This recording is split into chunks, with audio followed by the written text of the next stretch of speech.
The night Harlem refused to burn. The summer air in Harlem carried the kind of tension that didn't need sirens to announce it. It moved quietly between brownstone steps, through open windows, across domino tables and church doors. In that season, power didn't shout, it watched. And at the center of that watchful silence stood one man whose presence meant more than fear ever could: Bumpy Johnson. But this is not a story about violence. It is a story about control. It is a story about a man who understood that true strength is revealed not when fists are raised, but when they remain steady under fire. On a humid evening in the early 1950s, Bumpy left a small gathering on 138th Street. The meeting had been tense, but measured. Words had been exchanged, agreements weighed, respect tested. That was Harlem's way. Negotiation was an art form, and Bumpy was its most disciplined practitioner. He walked to his car without hurry. He never hurried. Witnesses later said there was something about the way he closed the door, deliberate, calm, as if he could sense the night shifting around him.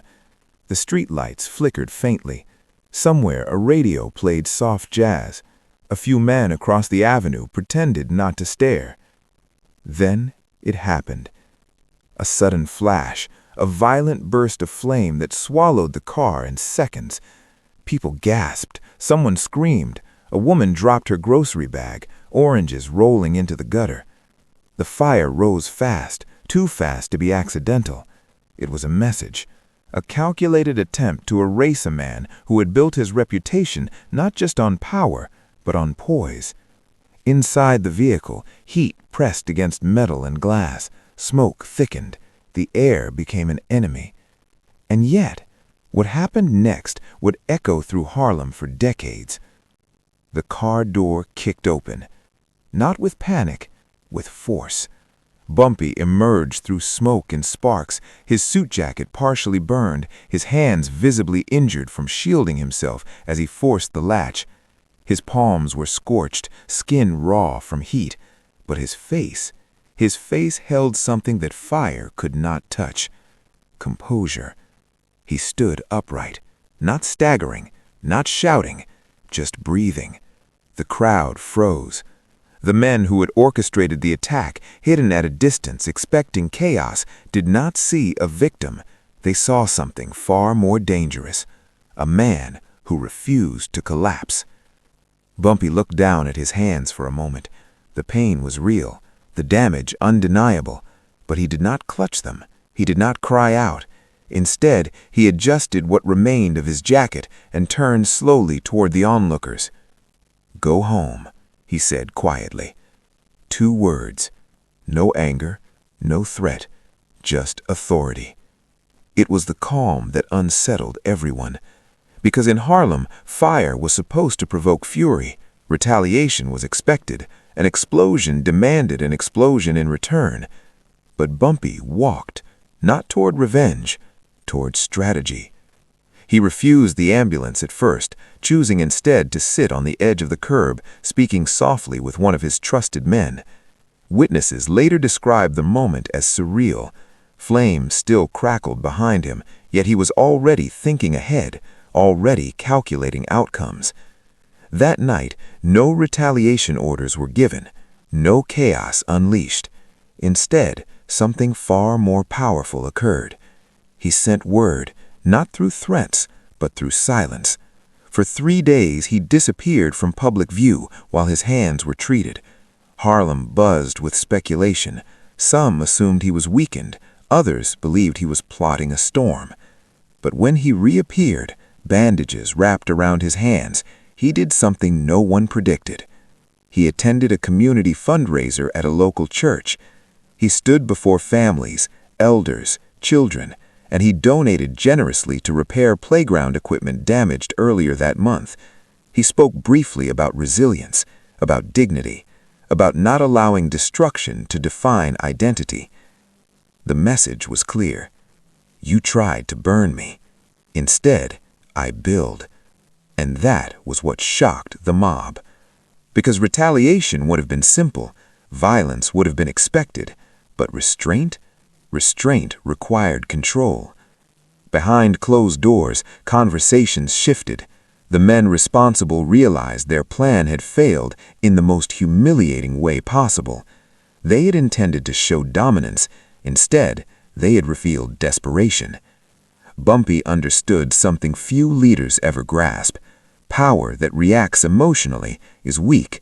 Power that absorbs pain and chooses direction, that is untouchable. When he finally addressed the attempted attack privately, it was not with shouting, it was with clarity. He invited two key figures connected to the scheme for a meeting. No bodyguards inside, no raised voices. He placed his bandaged hands calmly on the table. "You see these?" he said. "They remind me that some men fear what they cannot control." The room fell silent. He did not accuse, he did not threaten. He simply outlined consequences, business consequences, strategic shifts, alliances reconsidered, calmly, methodically. By the end of the meeting, no apology was spoken aloud, but respect had been restored. Because the greatest intimidation that night had not been flame, it had been endurance. Harlem changed after that, not overnight, but subtly. People began speaking of Bumpy differently, not merely as a power broker, not merely as a feared name, but as a man whose strength lay in discipline. Children saw the bandages and heard whispers of survival. Elders nodded in quiet approval, and those who once mistook composure for softness learned an unforgettable lesson. Fire reveals character, it does not create it. As the weeks passed, the scars on his hands slowly healed, but the story remained, carried in barbershops, in back rooms, in church halls, not as a tale of violence, but as a lesson in mastery over impulse. The mob had expected retaliation. Instead, they witnessed evolution. Because the most dangerous man in the room is not the loudest, it is the one who can stand in flames and walk away with purpose. And that was only the beginning. The strategy of scars did not erupt into chaos, and that in itself unsettled the streets more than any retaliation ever could have. Harlem had expected movement, whispers of revenge, sudden shifts in alliances, or at the very least a visible tightening of security around Bumpy Johnson. Instead, what they saw was something quieter and far more deliberate.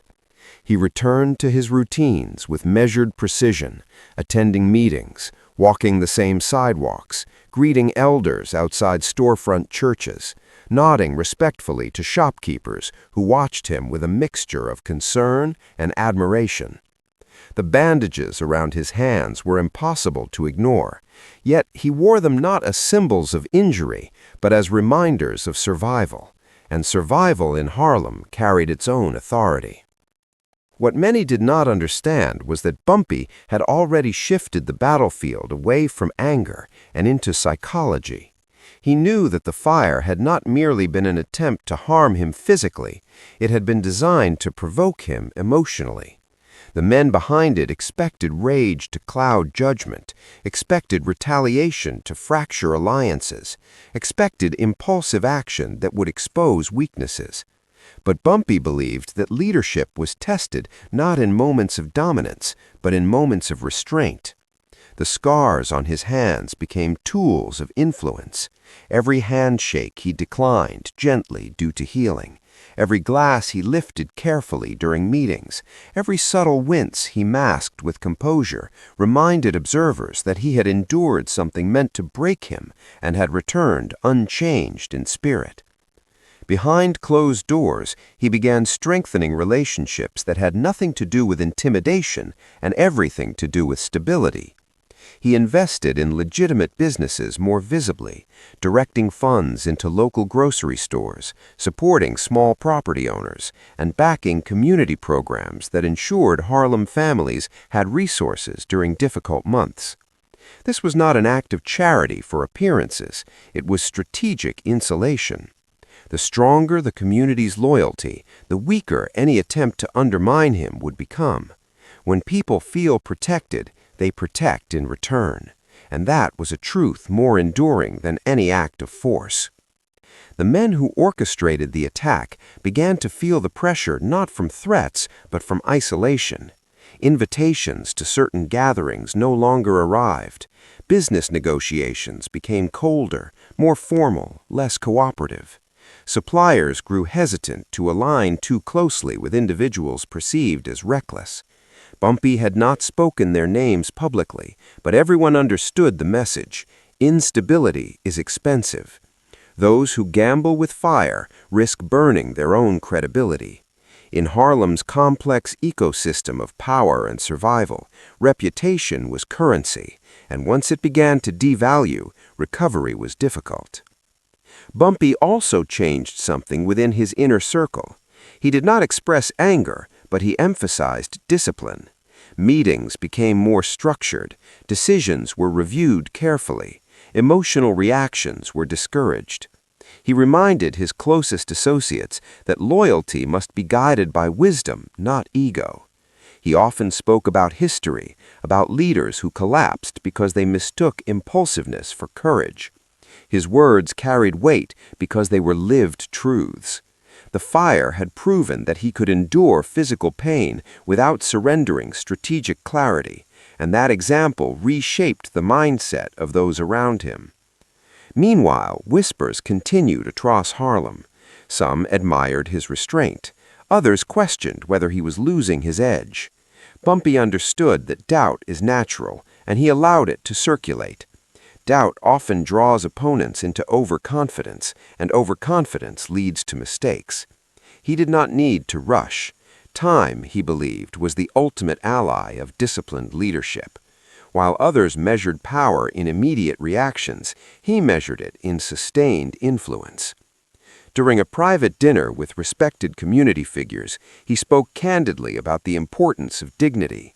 He acknowledged the attack without dramatizing it, instead framing it as a reminder that adversity reveals character. He said that a man who cannot govern his emotions cannot govern anything else.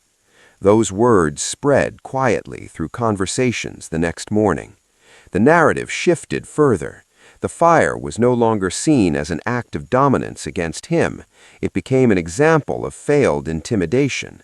The story evolved into one of resilience rather than vulnerability. In the weeks that followed, subtle adjustments in business territories occurred without confrontation. Agreements were renegotiated through calm dialogue rather than raised voices. The individuals responsible for the attack found themselves gradually edged out of influential spaces. No dramatic expulsion took place, no spectacle unfolded. Instead, they experienced the slow erosion of leverage. Suppliers prioritized stable partnerships. Allies reconsidered risky affiliations. The streets, always observant, recognized the shift. Bumpy had not needed retaliation. He had restructured the environment itself. Physically, his hands healed slowly. The scars remained faint but visible reminders of that night. He used them as teaching tools during private conversations with younger men who looked up to him. He told them that pain is inevitable, but reaction is optional. He explained that true authority is not loud or reckless, it is steady and intentional. He emphasized education, encouraging them to read, to think critically, to understand economics and politics. Power built only on fear dissolves quickly, he would say. Power built on knowledge and respect endures. By the end of that season, the attempted attack had become a turning point not only for him, but for Harlem's perception of leadership. People began to see that strength could coexist with restraint. The myth that dominance required aggression weakened. Bumpy's influence expanded not because he crushed opposition, but because he redefined what control looked like. The scars on his hands had done more than heal. They had transformed into symbols of unshakable composure. And yet, beneath the calm surface, he remained vigilant. He knew that challenges would continue. The world he navigated was not gentle. But he also knew something deeper. once adversaries realize that their most dramatic attempts cannot provoke you into weakness, they must reconsider their approach entirely. The fire had failed to consume him. Instead, it had illuminated a new level of psychological mastery that few had anticipated. Harlem did not forget that lesson. The streets remembered how he walked away from flames, not with vengeance, but with vision. And as autumn approached, a new chapter began to unfold, one that would test not his endurance, but his capacity to transform adversity into lasting legacy. The legacy of controlled power. As months turned into a new year, the incident that once threatened to destabilize everything evolved into a defining story of measured authority. Bumpy Johnson did not allow the fire to remain a moment of survival. He turned it into a foundation for transformation. His focus shifted increasingly toward long-term stability rather than short-term dominance. He expanded investments into education initiatives, quietly funding scholarships for promising students whose families struggled financially. He believed that real influence extended beyond immediate circles and into future generations. If Harlem's youth were stronger, smarter, and more confident, the entire community would stand taller. Publicly, he maintained composure that bordered on serenity. Privately, he evaluated every alliance with renewed scrutiny. He understood that loyalty tested by adversity reveals its authenticity. Those who stood firm during uncertainty earned deeper trust. Those who wavered found themselves gradually distanced from inner conversations. He did not announce these changes, he implemented them silently. Leadership, in his view, required observation more than reaction. The scars on his hands faded but never fully disappeared. Occasionally, when sunlight caught them at the right angle, they became visible again, thin reminders of heat and survival. He once remarked to a close confidant that the scars were not reminders of pain, but of clarity. They reminded him how quickly circumstances can shift and how essential it is to remain centered when they do. That philosophy began influencing not only business decisions, but personal conduct. He grew more reflective, spending evenings reading poetry and history, contemplating the broader arc of power and responsibility. Meanwhile, the individuals who had attempted to intimidate him struggled to regain footing. Without dramatic retaliation to rally against, they lacked narrative strength. They could not portray themselves as challengers to tyranny because no tyranny had been displayed. Instead, they appeared reckless, impulsive, and isolated. Their reputations diminished gradually, not through confrontation, but through comparison. In contrast, Bumpy's calm resilience elevated him beyond the narrow image of a street figure and into the realm of strategic leader. Community events increasingly featured his presence. He supported cultural programs, backed musicians and artists who brought vibrancy to Harlem's identity, and ensured that local businesses had a measure of protection from instability. His approach was pragmatic but purposeful. He recognized that influence built on fear alone erodes when fear fades.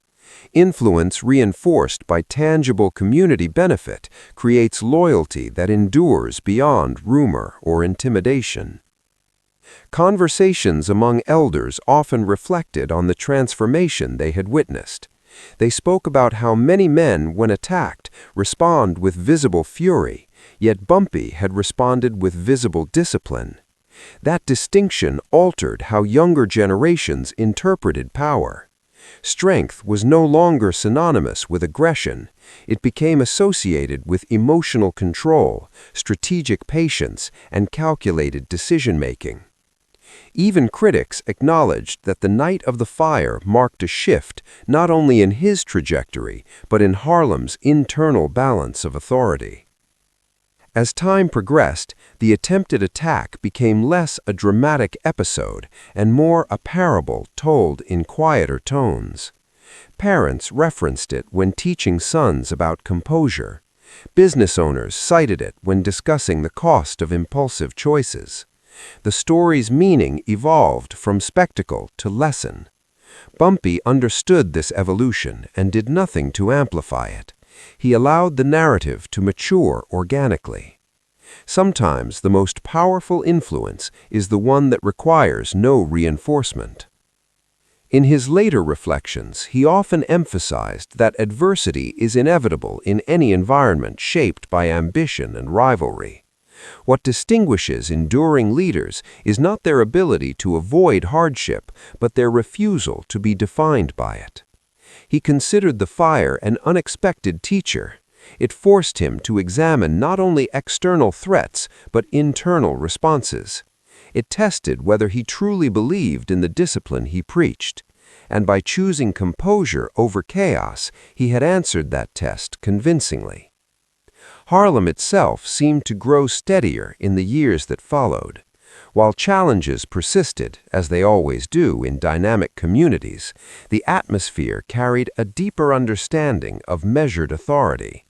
The memory of flames gave way to the memory of resilience, and resilience, unlike spectacle, sustains influence quietly over time. Ultimately, the most astonishing aspect of that night was not survival, it was transformation. The attempt to weaken him had strengthened his strategic vision. The effort to provoke him had revealed his mastery of restraint. And the scars meant to symbolize damage became subtle emblems of endurance.